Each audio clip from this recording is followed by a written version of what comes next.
My name is Lina Molokotos-Liederman, and together with Bernard Schweizer, my co-editor, we're very happy to announce the publication of a new edited volume on Muslims and Humour, essays on comedy, joking, and mirth in contemporary Islamic contexts.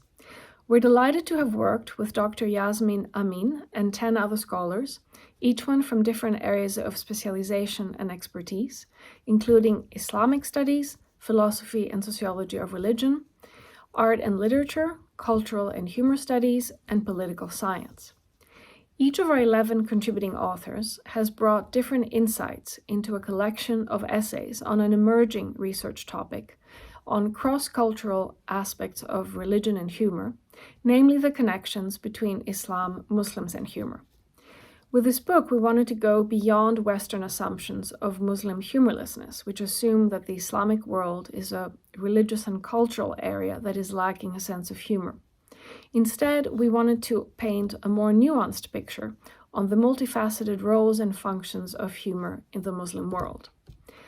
While there are Islamic principles on what constitutes permissible types of behavior and codes of conduct, some of which extend in the areas of humor and joking, and some of which have been enforced through multiple forms of censorship and some forms of violence, the situation on the ground is far from uniform, just as there are many different ways in which Muslims live and practice their religion.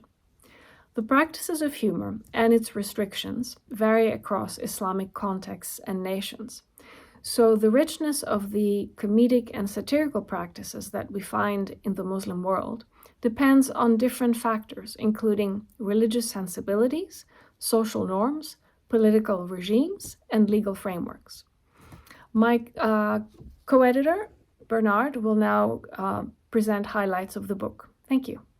Hello, my name is Bernard Schweizer. The new book, Muslims and Humour, covers its subject from multiple complementary angles, starting out with 3 contributions that look at humor's roles under Islam from more theoretical and general or conceptual perspectives. Did you know that there are dozens of hadiths, that is, sayings about the deeds and words of the Prophet, that show Muhammad in the act of joking and laughing?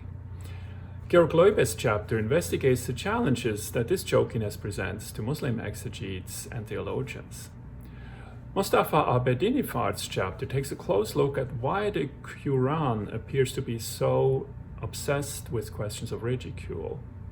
The outcome of this investigation is profoundly revealing. Chapter 3 explores the specific guidelines that were formulated by the great medieval Sufi scholar Al-Ghazali. And on that basis, Walid Ghali answers the question whether humor in Islamic literature and Muslim practices is considered more of a vice or a virtue. After these 3 historical, theological, and scriptural chapters, the book shifts gears to present a series of case studies that focus on a range of Islamic humor practices in different contexts. This section starts with a chapter by Yasmin Amin on so-called iktibas, in jocular Arab narratives, that is, snatches and quotes from the Quran that are deliberately twisted and estranged from their holy context for comical effect. Another chapter analyzes the many jokes that are circulating today in Iran about the country's ethnic minority of Lurs. For instance, have you heard this one? A Lur is asked, "How was the Hajj?" "Oh," he answers enthusiastically, "it was great. The cars were fantastic, the building's amazing. But there was one place that was so crowded, I decided to skip it." Fatemeh Nasr Esfahani discusses the disparaging as well as truly subversive aspects of such joking. Humor under Hezbollah? Joseph Alaga finds comedic aspects in the cultural program of Hezbollah in Lebanon. There are circus-like spectacles, TV satires, cartoons, and yes, also protests against Muslim cartoons. Speaking of cartoons, this one was drawn by Yazid Al-Hatim, Saudi cartoonist, and a discussion of it features in Shuruk Nasri's fascinating chapter, Arab Cartoonists and Religion, the Interdependence of Transgression and Taboo. Anybody who thought that cartooning was a lost art in the Muslim world will stand corrected. Who hasn't heard of Bassem Youssef, the Egyptian Jon Stewart? His immensely popular satire show Al Barnameg, running from 2011 to 2014, was able to ridicule religious fundamentalists and at the same time avoid the defamation of religion charge. How was that possible? Mutas Al-Qadir's chapter holds the answer. Comedy as deflation of religious extremism and as a weapon to skewer Islamist terrorists?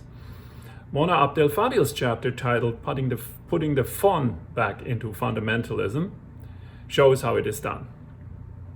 While Muslim stand-up comedy is seeing an unprecedented upswing in the number of performers and audiences, especially in the US and UK, a lesser-known segment of this phenomenon, female Muslim comedians, is the subject of Jacqueline Michael's eye-opening chapter on queering Islam.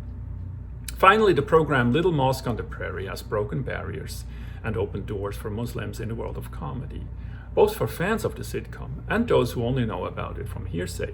Jay Friesen's analysis of the form and content of these Muslim-centered episodes will be a treat.